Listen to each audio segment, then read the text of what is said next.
था। इसके नोट्स मैंने कल ग्रुप पे भेजे थे आई गेस, और वर्कशीट भी। ठीक है, मैं डबल चेक कर लेता हूँ।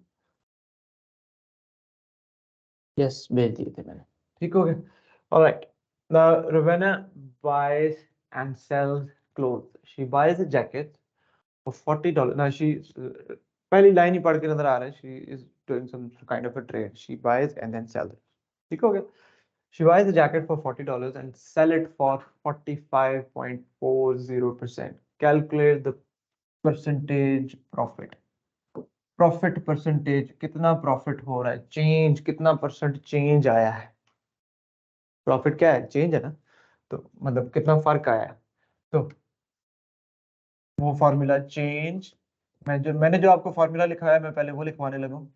Change over changed from into 100. This is going to give you, अब इस क्वेश्चन के कॉन्टेक्स्ट के हिसाब से चेंज की जगह आपके पास आ जाएगा प्रॉफिट। चेंज्ड फ्रॉम मतलब ओल्ड वैल्यू यहाँ पे क्या कहलाएगी, cost price, that she bought it for how much. ठीक हो गया। अब इसकी कैलकुलेशन कर लेते हैं। How would you calculate the profit, 45.40 minus 40 which is 5.40 over 40 into 100. So this is going to give you the percentage of the profit. कितना percent profit हुआ है आपको, कितना आता है, 13.5%. Okay, she sells the dress for $42.60 after making a profit of 20% on the cost price. Calculate the cost price. कौन सा question है, केस आइडेंटिफाई करें। मेन मसला ही केस आइडेंटिफाई करने का है। केस जब आइडेंटिफाई हो गया तो फिर क्लियर हो गया।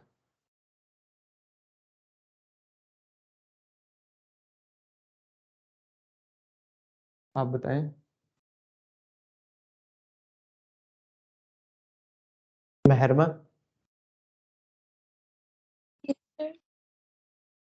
कौन सा केस है। She sells the dress for $42.60 after making a profit of 20% on the cost price. Calculate the cost price. वो जो आपने बॉक्सेस बनाए थे, शाबाश, उसमें से कौन सा रिवर्स परसेंटेज का केस है ये। ठीक हो गया, ये रिवर्स परसेंटेज का केस है। सो कॉस्ट प्राइस आपको कैलकुलेट करनी है। तो कॉस्ट प्राइस प्लस कितना परसेंट प्रॉफिट बनाया कॉस्ट प्राइस के ऊपर, तो 20% of the cost price, that gives you the total selling price, which is the new value, which is $42.60. तो x,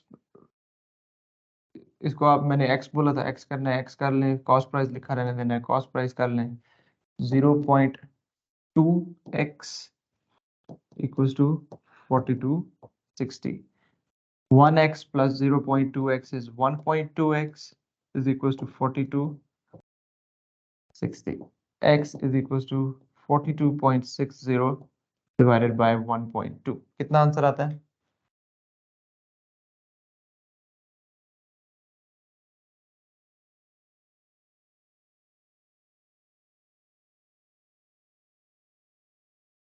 $35.50. ठीक है, ओके, लिख लिया, लिखते भी हैं साथ साथ।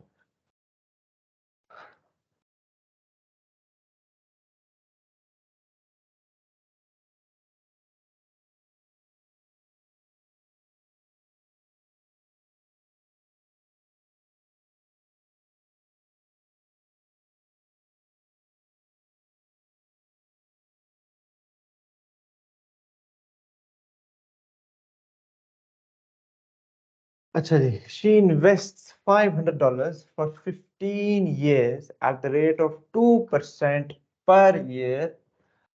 $500 for 15 years at 2% per year, simple interest. Simple interest का केस आ गया. कैलकुलेट द टोटल इंटरेस्ट सारा receive, not the total amount, जो इंटरेस्ट उसको मिला है वो. तो आप सिंपल इंटरेस्ट का जो मेन फॉर्मूला था डायरेक्ट वही लगाएंगे, क्योंकि सिंपल इंटरेस्ट का मेन फॉर्मूला डायरेक्टली आपको सिंपल इंटरेस्ट कंप्यूट करके दे रहा था. So that is going to be P R T over 100. What is the principal amount here?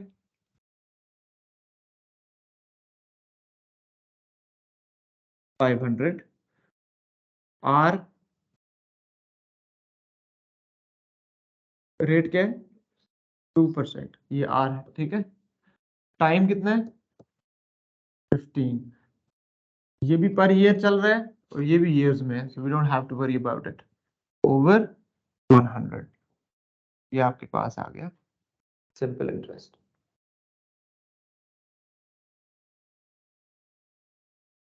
$150. ये इसको इंटरेस्ट मिला after 15 years. $150.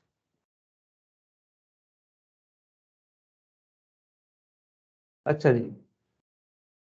Thomas has two cars. The value today of one car is $21,000. The value of this car decreases exponentially by 18% each year. कौन सा question है? Question पढ़ते साथ idea हो जाना चाहिए. कौन सा टॉपिक का क्वेश्चन है? कौन सा वाला? कंपाउंड इंटरेस्ट में जो एक्सपोनेंशियल डिके, जिसका नाम डेप्रिसिएशन भी था, ये वो वाला क्वेश्चन है. तो this concept is of depreciation.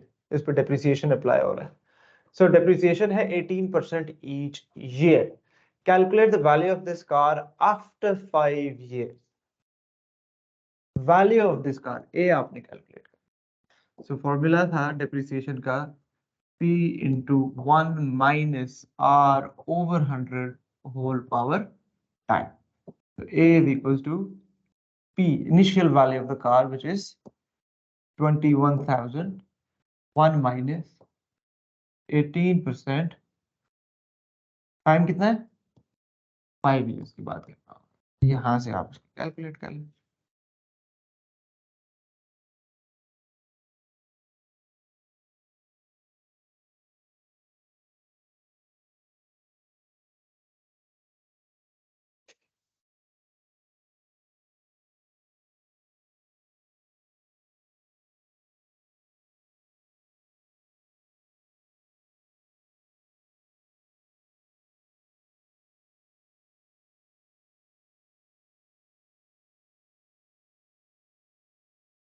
ये आंसर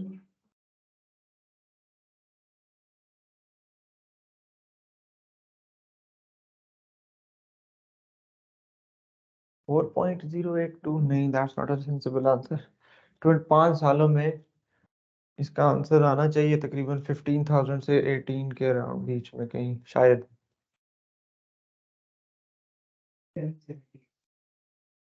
778 भी बहुत कम है. दिखाएं जरा आप कैसे कैलकुलेशन कर रहे हैं. 21,000 है बेटा, आपने 2100 लिखा हुआ है.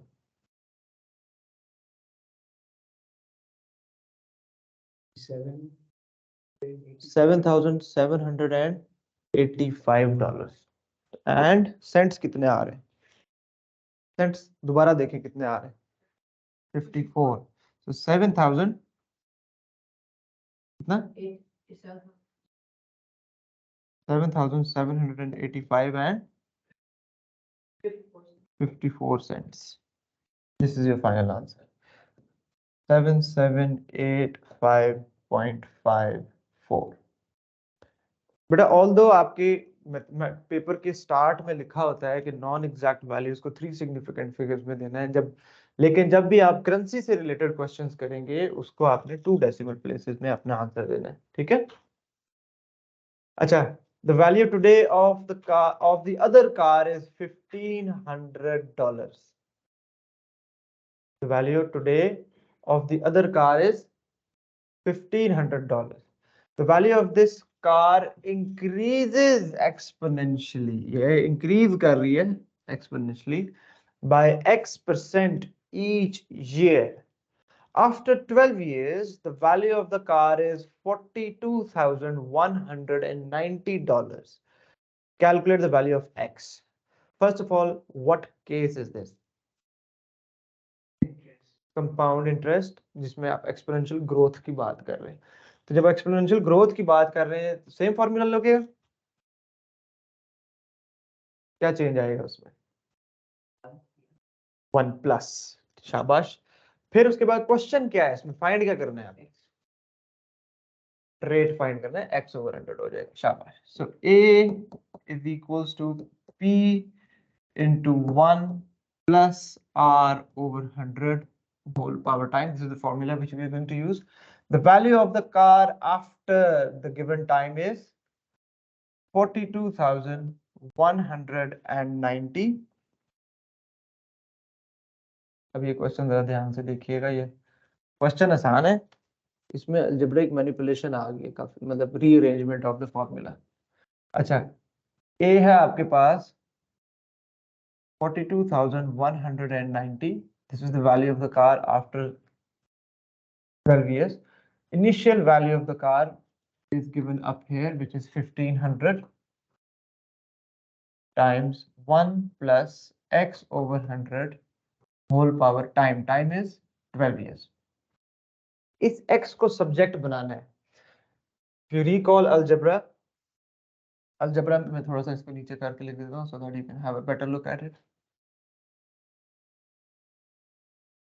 42,190 equals 1500 times 1 plus x over 100 whole power 12. x को सब्जेक्ट बनाना। बताएं जी, सबसे पहले क्या करेंगे? If you recall from algebra, जब भी इक्वेशन रीअरेंज करनी है, स्पीड मास रूल का ऑपोजिट डायरेक्शन में हमने फॉलो करना है। तो सबसे पहले यहाँ पे देखें कौन फैक्टर फॉर्म है, एक्सपैंडेड फॉर्म है, इंडेक्स फॉर्म है, क्या है? This is the target variable x। Overall right side पे देखें क्या है। सबसे पहले होता है आई एडिशन सब्ट्रैक्ट, जो चीज ऐड सब्ट्रैक्ट हो रही है राइट साइड पे उसको खत्म करें। तो ओवरऑल राइट साइड पे देखें कितनी टर्म्स है? एक ही टर्म है, this multiply by this whole thing. तो एक ही टर्म है। Terms are separated by plus and minus sign, so this term is already isolated, we don't have to worry about it. तो नेक्स्ट क्या चीज है? जो चीज मल्टीप्लाई डिवाइड, क्या चीज मल्टीप्लाई हो रही है? 1500। तो इधर आगे क्या होगा बेटा? डिवाइड। अभी कैलकुलेटर पे नहीं उठाना, एक ही दफा हम एंड पे एक ही दफा कैलकुलेशन करेंगे। अभी अगर आपने फौरन से कैलकुलेटर उठा लिया और अगर आपके पास नॉन एग्जैक्ट वैल्यू आ गई और आपने उसको अपनी मर्जी से 3 सिग्निफिकेंट 4 सिग्निफिकेंट में लिख लिया, तो उसको बोलते हैं pre mature rounding off. The pre mature rounding off से आपका खाम खा का एक नंबर लूज हो जाएगा, so you need to avoid that. So that is why you have calculators, very smart calculators, they can handle complex calculation. So हमने time waste नहीं करना, हमारा सारा फोकस होना चाहिए x को सब्जेक्ट बनाने पे। Forget about the calculators for now. So आपके पास इधर बच गया 1 plus x over 100 whole power 12. Next, but there is something before the division. Power. We need to get rid of the index.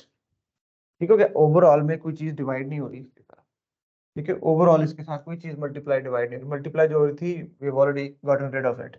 The next thing is, yes there is division but not the entire right hand side, ठीक है? The overall right hand side पे अब क्या चीज है? Power है। तो we need to get rid of the index now. तो इसको इंडेक्स कैसे खत्म करेंगे? पावर 12 कैसे खत्म करेंगे? जब नहीं, अंडर रूट नहीं, जब पावर 2 होती है तो फिर करते हैं क्या करते हैं? क्योंकि अंडर रूट का क्या मतलब है? Square root of x is exactly same as x power 1/2। तो जब पावर 2 होती है इसलिए हम स्क्वायर रूट लेते हैं, ताकि 1/2 और 2 जब मल्टीप्लाई होंगे तो क्या होता है, वो इवेंचुअली कैंसिल आउट हो जाते हैं। अब इधर पावर 12 को मुझे खत्म करना है, तो फिर तो मैं अंडर रूट लूंगा तो इधर 6 बच जाएगा।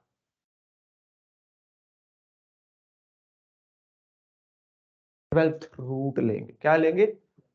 अब आपके कैलकुलेटर में ये कैपेसिटी है कि वो 12th रूट ले सकता है। देखें जरा, आपके कैलकुलेटर में एक बटन होगा जिसमें x रूट ऑफ y होगा, जिसमें ये आप अपनी मर्जी का रूट लगा सकते हैं।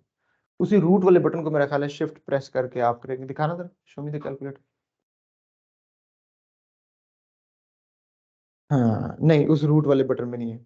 जहाँ आगे जाके आपके पास एक बटन है एक्स पावर समथिंग, उसको शिफ्ट दबा के आप प्रेस करेंगे तो ये जो भी मेरे हाथ में कैलकुलेटर है उसमें ऐसे बना हुआ है, ये बटन है, उसके ऊपर शिफ्ट फंक्शन ये वाला दिया हुआ है, येलो फंक्शन जो है।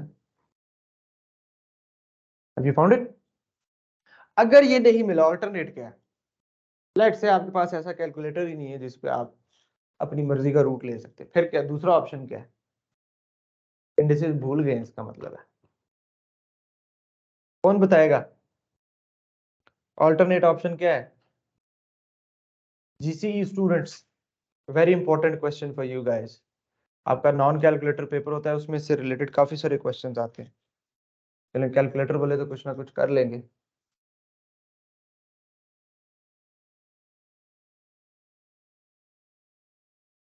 कोई ऑल्टरनेट मेथड बताएं, पावर 12 खत्म करनी है। पावर 12 खत्म करने का मतलब क्या है? इसकी जगह पावर क्या होनी चाहिए? 1। तो 12 को मैं 1 कैसे बनाऊंगा?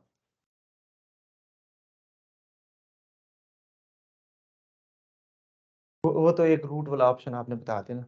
सिंपल अरिथमेटिक्स बताएं, 12 को मैं 1 कैसे मेरे पास एक नंबर है 12, मैं इसको मुझे इसको 1 बनाना है। पावर 0,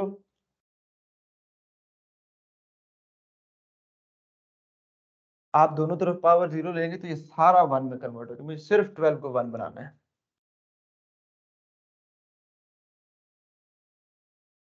दोनों तरफ पावर 0 लिए तो ये भी 1 हो गया, ये भी 1 हो गया, एंड ऑफ स्टोरी।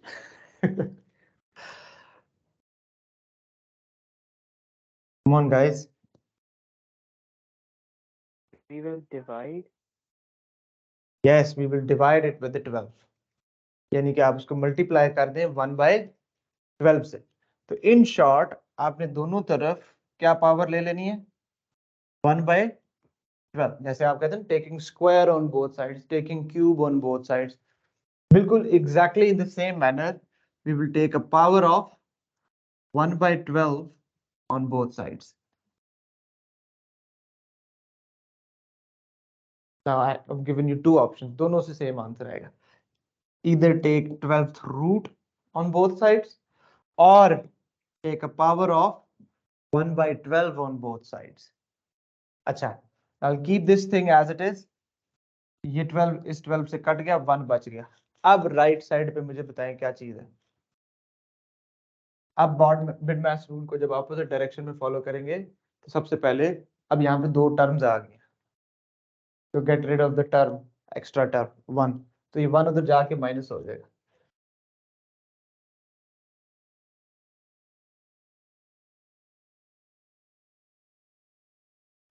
ये आपके पास हो जाएगा 42,190 over 1500 whole power 1/12 minus 1 is equals to x over 100. Then finally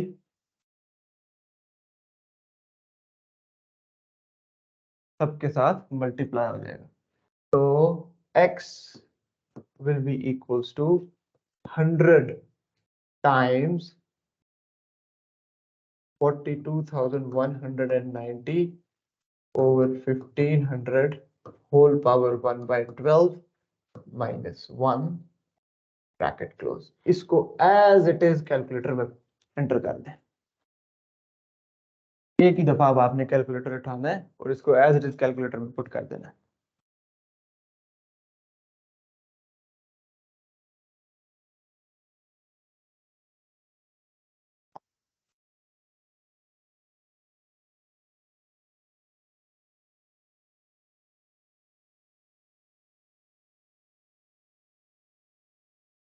one by 12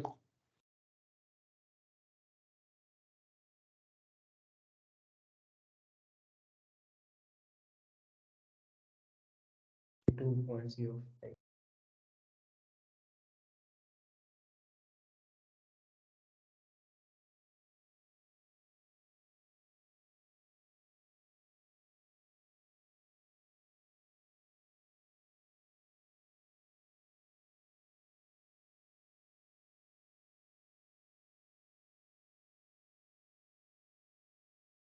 नहीं हो रही कैलकुलेशन?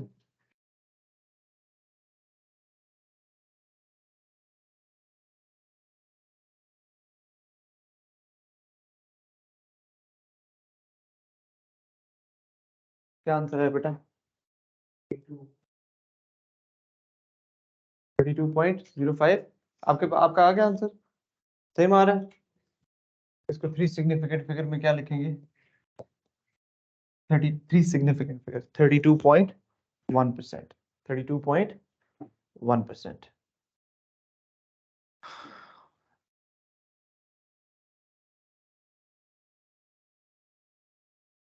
अच्छा, ये क्वेश्चन हमने उस दिन किया था।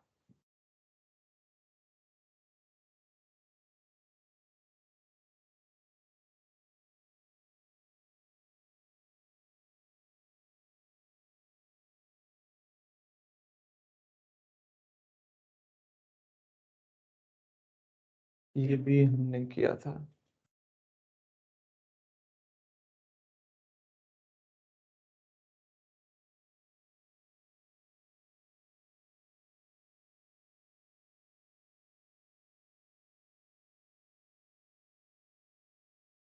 चलो शाबाश जी, दोनों क्वेश्चंस करें और दिखाएं मुझे। ऑनलाइन स्टूडेंट्स मुझे ये व्हाट्सएप कर दीजिए। सेकंड क्वेश्चन 3 मार्क्स का है, फर्स्ट क्वेश्चन भी 3 मार्क्स का है। ऑनलाइन स्टूडेंट्स बोलते तो नहीं है, तो चलें फिर यही कर लेते हैं, मुझे व्हाट्सएप करते जाएं।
$1,200 and count the base. 6 year. ठीक हो गया बेटा आपका सेकंड पे आपका हो गया फर्स्ट का क्या आंसर है 3 सिग्निफिकेंट फिगर्स और दूसरे का क्या आंसर है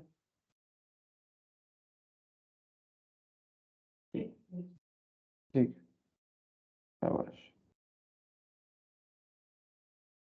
आपने इसको राउंड ऑफ किया है या एग्जैक्ट आ रहा है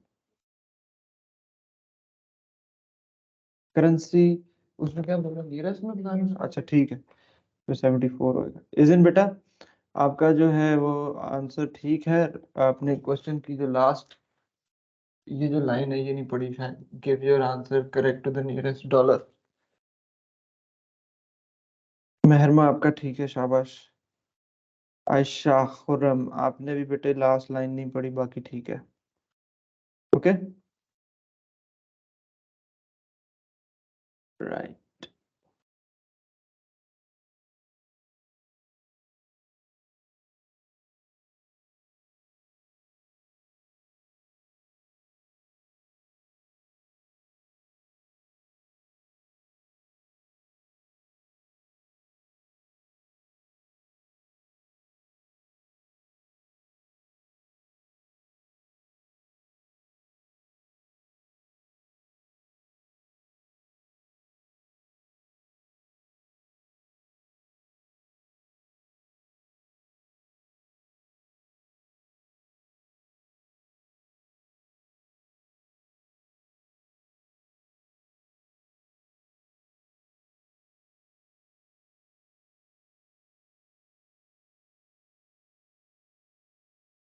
अच्छा जी रीसेंट पेपर का आपने क्वेश्चन निकालते हो गया बेटा आपका ये क्या रहता है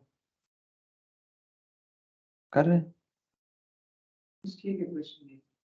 ठीक है हो नहीं रहा कैलकुलेशन या क्या मसला बताए ना दिखाएं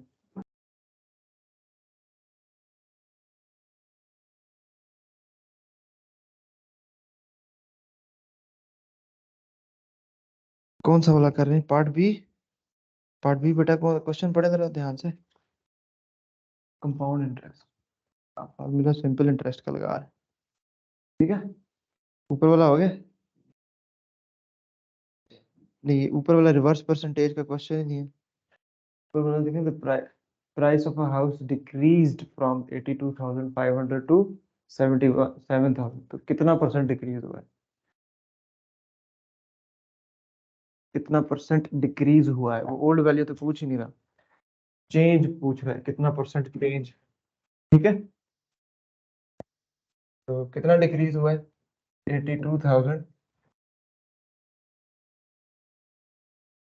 82,500 minus 77,500 over changed from 82,500 ये ओल्ड वैल्यू 200 ठीक है बेटा नेक्स्ट है आपके पास कंपाउंड इंटरेस्ट का $12,000 की इन्वेस्टमेंट थी वैल्यू ऑफ हिज इन्वेस्टमेंट ए आपको कैलकुलेट करना है 1 प्लस रेट है 2.2 और टाइम दिया हुआ है 6 इयर्स ये फॉर्मूला लगे ओके अच्छा जी अब मैं ओपन करता हूँ यहाँ पे रिसेंट पेपर्स पहले मैंने जीसी का पेपर ओपन करते हैं जी पहले जीसी का कर लेते हैं ये ले जी ये है जीसी का पेपर रिसेंट 2023 का ठीक हो गया ये ले जी पहला क्वेश्चन ही एवरीडे मैथमेटिक्स का A shop buys some fruit. The table shows the bill for this fruit. Bananas, oranges, avocados, and pears. Quantity, price per kilogram, and the cost price. Light. देखें इन दोनों को मल्टीप्लाई करेंगे तो ये आएगा ऐसे ही है कितनी क्वांटिटी है प्राइस पर किलोग्राम और फिर जो कॉस्ट प्राइस आई है ये कॉस्ट प्राइस है इसका ठीक हो गया सो 50 टाइम्स 0.51 25.50 ये पेपर 2 है जीसी का so you can use calculator तो मल्टीप्लाई करें जरा यही आता है 50 टाइम्स 0.51, ये आ रहा है, वेरीफाई कर लें, ऐसे ही है, 50 मल्टीप्लाई बाय 0.51, ठीक हो। अब वैल्यू ऑफ पी निकालनी है, सेम प्रोसेस है, ये निकालेंगे।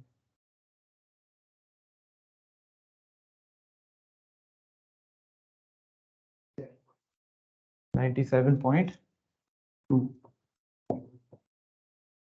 शाबाश। अच्छा, नेक्स्ट क्यू निकालना है, वो तो इन दोनों को मल्टीप्लाई करने से आएगा, तो आर है ही नहीं, तो अब बताएं क्यू कैसे निकालेंगे जी। 25.50 plus 97.20 plus Q equals 51. No, No, you were that's- going in the right direction, but you, that's- yeah, the sum of all these is this. तो इस टोटल प्राइस में से this, this and this इनको minus कर दें, Q आ जाएगा, कितना आता है 240, तो Q is equals to 240 and 30 cents minus $25.50 minus $97.20 minus $51.30, कितना आता है?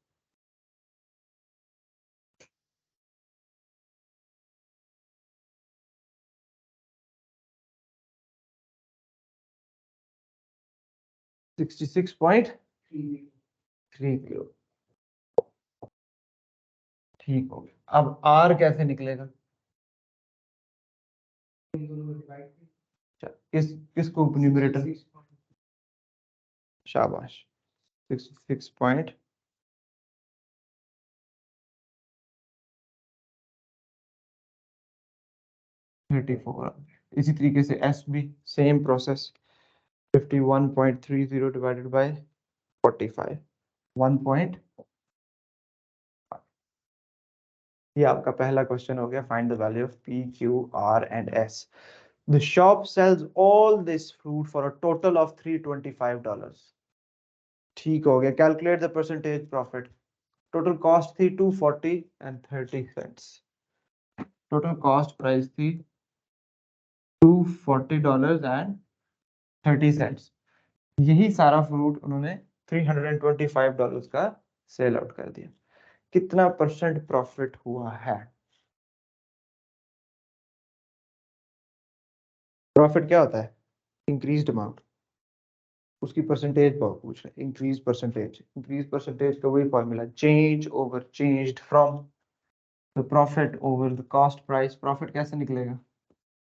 325 minus $240.30 over cost price $240.30 into 100, यहाँ से आपके पास परसेंटेज प्रॉफिट आ जाए।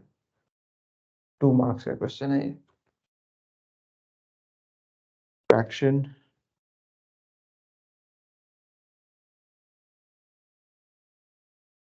$325 minus 240 over 240.30, 35 परसेंटेज है, तो ये 35.2%। Next, in 2022 the shop's total sales were $34,974। अब पाया चार्ट, अच्छा ये स्टैटिस्टिक्स से रिलेटेड आ गया, पार्ट बी भी उसी से। The shop's total sales of 34,974 in 2022 were 4.4% increase on the total sales in 2021. Calculate the total sales in 2021. This is the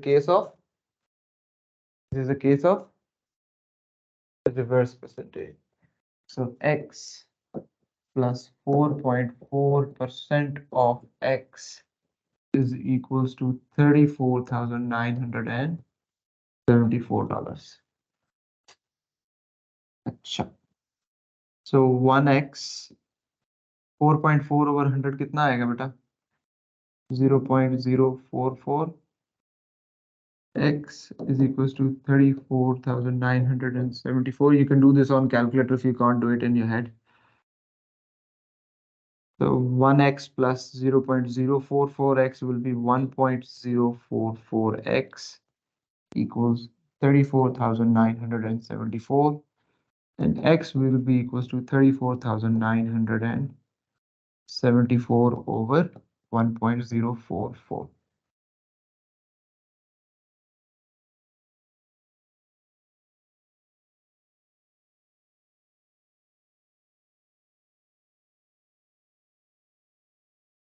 About $33,500.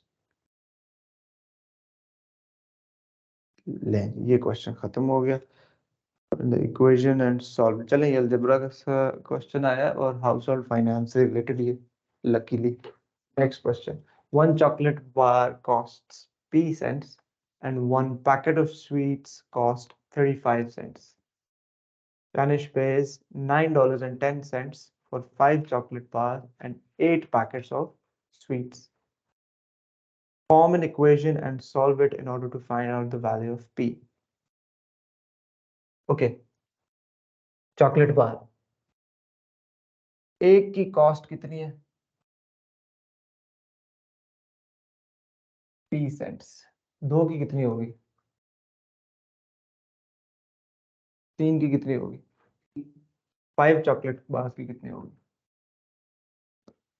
5p this is the cost of 5 chocolates this is the complete information given okay this is the main equation this line is actually the equation okay the cost of 5 chocolates and the cost of 8 packets of sweet so 8 times 75 and the total cost is $9.10 इसको यहाँ पे solve कर लेंगे 5p is equals to 9.10 minus 8 times 75 p is equals to 9.10 minus 8 times 75 over 5 इधर से आपके पास answer आ जाए ठीक हो गया लीनियर इक्वेशन बनी है so all I have to do is p को सब्जेक्ट बना दिया मैंने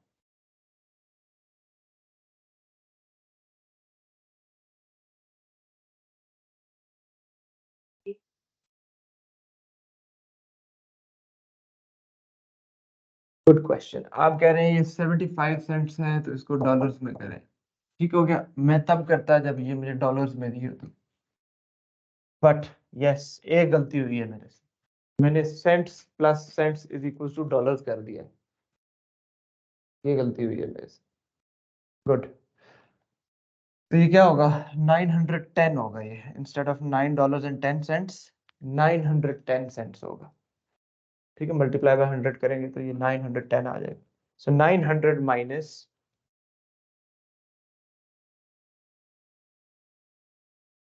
910 minus 8 into 75 over 5 62 62 सेंट्स की है एक बार ऑफ चॉकलेट ठीक हो गया राइट अब हम आईजीसीएसई का देखते हैं रीसेंट एग्जाम पेपर में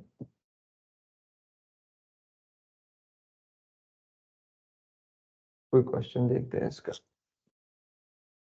ये IGCSE paper 4 first question geometry second question ये भी फर्स्ट ही चल रहा है second question everyday mathematics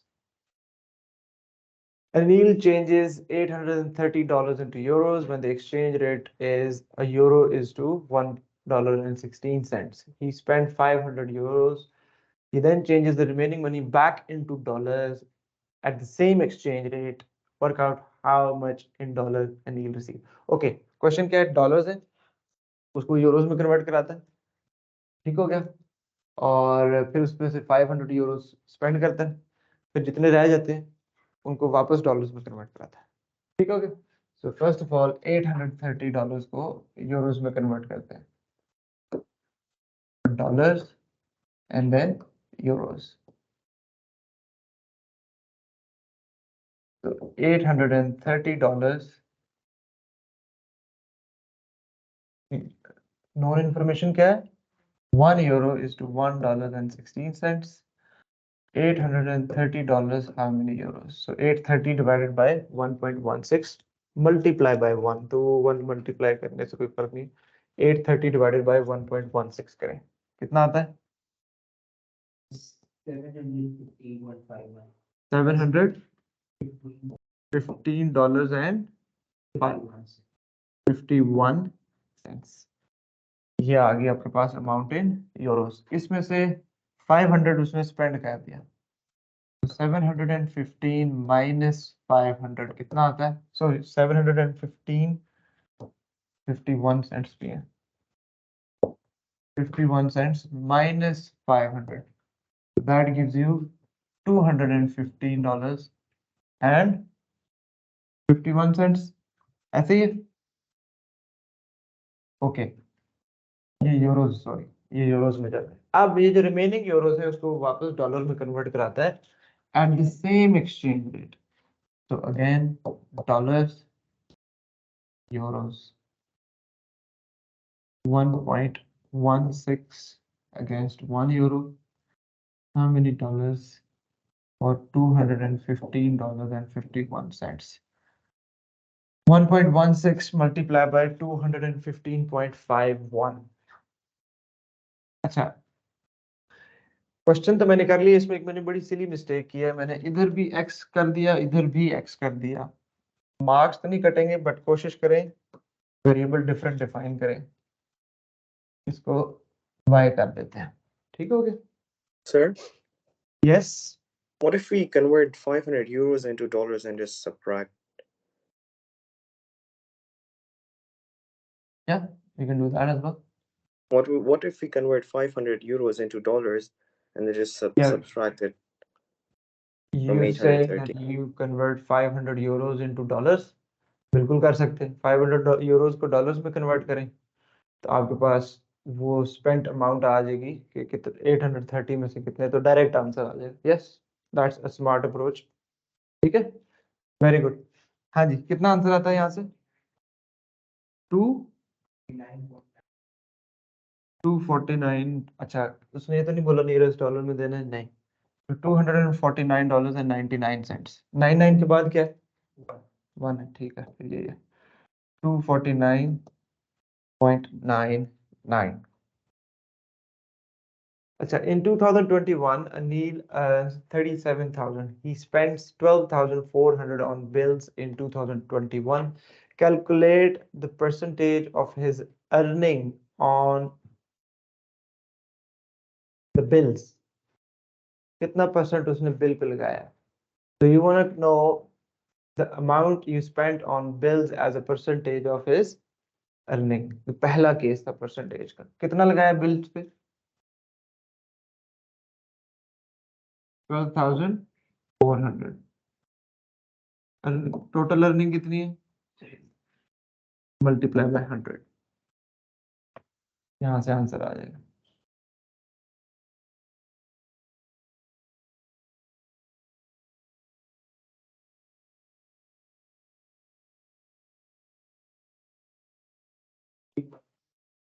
$33.5%. Three significant figure में देंगे, परसेंटेज है. ठीक है, 33.5%. Okay, his earnings of $37,000 increased by 3.2% in 2022. Calculate his earning in 2022. बताएं. His earnings of 37,000. So this is 2021. So his earning of 37,000, which is in 2021, increased by 3.2% in 2022. Calculate his new earnings in 2022. वही block diagram है but reverse percentage नहीं है ये. ठीक है, आपको new value find out करनी. You know the old value है.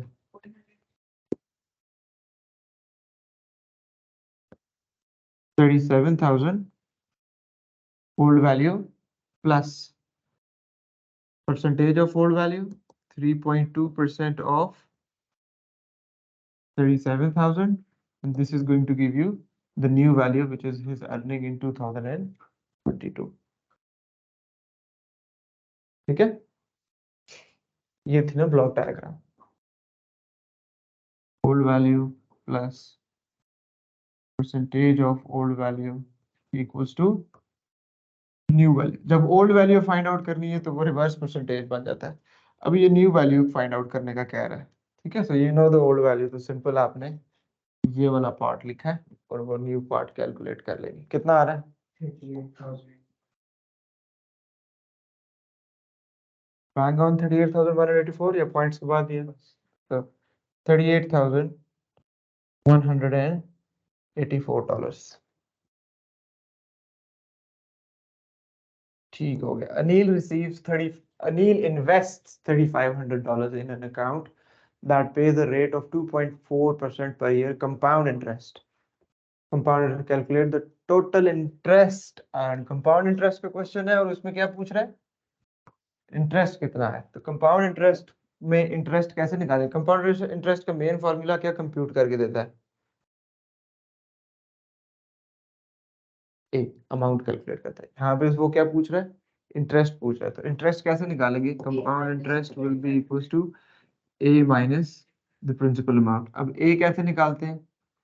p into 1 plus r over 100 raised power time and then फिर minus principal amount. So this is how you will compute. So p is 3,500 times 1 plus 2.4%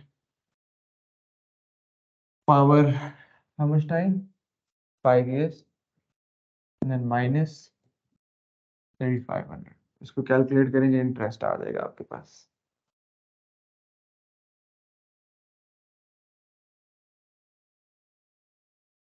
कितना?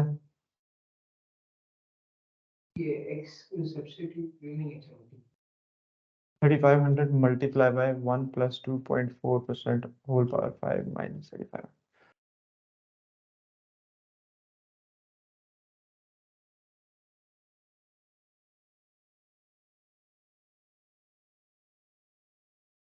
$440.6. $440.65. That's the interest. 5 के बाद क्या था बेटा? So ये 649. 649 था. ठीक हो गया, 65 हो गया. Very good. अच्छा, find the number of complete years before Anil has at least 5,000 in this account. Same case है. अब वो पावर वाला नहीं, मैंने कल आपको केस करवाया था, हिट एंड ट्रायल मेथड वाला. This is that case. तो A is 5,000. तो this is what you need. Okay, ठीक है. तो आपने इसको यूं करना है, इस क्वेश्चन को आपने इस तरीके से अटेम्प्ट करना है.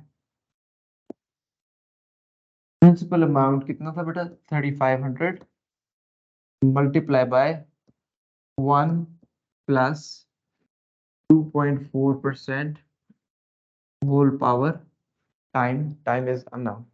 ठीक है. अब टी में डिफरेंट वैल्यूज प्लग इन करते जाएं. द मोमेंट यू क्रॉस 5,000, ये देखें, ये मैंने बताया था रिसेंट पेपर्स में पिछले 2 सालों से बहुत फ्रीक्वेंट दे रहा है. ये भी लास्ट ईयर का पेपर है, उसमें भी इस तरह का आया हुआ क्वेश्चन. इसमें टी की डिफरेंट वैल्यूज प्लग इन करते जाएं और आपके पास the moment you cross 5,000 that will be your answer. कितना आ रहा है टी यहाँ से? Sir, 6. Like after 6 no, years? 16. Mr. 16. 16. Yes. Oh, okay. Sorry, my bad. I heard it wrong. 16. So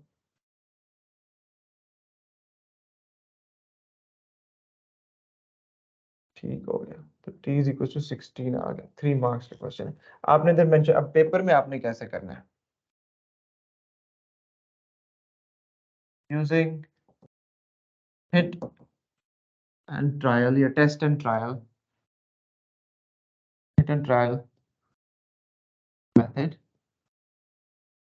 If t equals to, let's suppose आपने 10 put किया, a आपके पास जो भी आया वो लिख लेंगे. फिर t equals to 12 पुट किया, ए जो भी आया वो लिख लें, सारे लिखने की जरूरत नहीं है, ठीक है। फिर आपने जो 16 पुट किया, ए इक्वल टू जो भी आ रहा है वो लिख लें, तो यहाँ से therefore t is equals to 16 years, ठीक है। So this is how you will calculate this. This is it for today. Homework क्या है आपका? हम कल से इंशाल्लाह न्यू टॉपिक स्टार्ट कर रहे हैं, शेप्स का।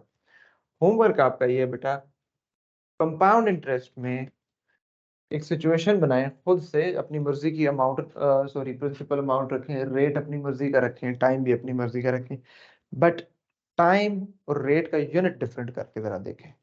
रेट पर ईयर लगाएं और टाइम आप मंथ्स में देखें, फिर उसको किस तरीके से कैलकुलेट करना है। फिर अगर टाइम ईयर्स में और रेट पर मंथ दिया हुआ है उसने, तो फिर किस तरीके से करेंगे। ये आपका टास्क है, इसके ऊपर थोड़ी सी सर्च कीजिएगा। बहुत रेयर, मतलब मैंने नहीं देखा इस तरह का question, but there is a possibility. Simple interest में तो वो करता होता है, टाइम और रेट का यूनिट्स चेंज कर देता है, कंपाउंड इंटरेस्ट में मैंने नहीं देखा, ठीक है। इसको जरूर देखिएगा, ये टास्क है कि ये किस तरीके से करना है। See you all tomorrow with a new topic. Allah Hafiz. अल्लाह हाफ़िज़। Allah Hafiz.